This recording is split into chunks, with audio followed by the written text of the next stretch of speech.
अस्सलामु अलैकुम वरहमतुल्लाहि वबरकातुहू। शेख अब्दुल वाहिद रहमतुल्लाह अलैह फरमाते हैं कि एक बार मैंने अल्लाह ताला से दुआ मांगी कि अल्लाह आपको जन्नत में जिसको मेरा साथी बनाना है दुनिया में ही मेरी उससे मुलाकात करा दीजिए। फरमाते हैं कि मुझे ख्वाब में बताया गया कि हबशा की रहने वाली एक औरत मैमुना है जो जन्नत में तुम्हारी साथी बनेगी। लिहाजा मैं उस बस्ती की तरफ चल पड़ा। जाकर बस्ती वालों से पूछा तो उन्होंने कहा कि वह तो बकरियां चराती है और इस वक्त कहीं बाहर बकरियां चरा रही होगी।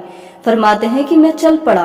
जब मैंने बस्ती से बाहर निकलकर देखा तो हैरान हुआ कि बकरियां एक ही जगह पर चल रही हैं और इधर उधर भागती भी नहीं है और एक औरत पेड़ के नीचे खड़ी नमाज पढ़ रही है।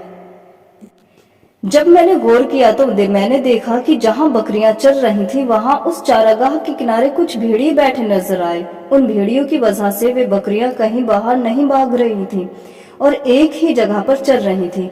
जब उस औरत ने सलाम फेरा और मुझे देखा तो कहने लगी, अब्दुल वाहिद, अल्लाह रब्बुल इज्जत ने मुलाकात का वादा तो जन्नत में किया है, तुम फिर दुनिया में क्या करने आ गए? मैंने कहा कि मैंने दुआ मांगी थी जो अल्लाह रब्बुल इज्जत के यहाँ कबूल हो गई, मगर अब मैं आपसे एक बात पूछना चाहता हूँ कि मैंने ऐसा मंजर तो कभी नहीं देखा कि आप नमाज पढ़ रही थी और बकरियां चल रही थी और भेड़िए बैठे हुए थे और वे बकरियों को कुछ नहीं कह रहे थे। मुझे इसका राज समझ में नहीं आ रहा है।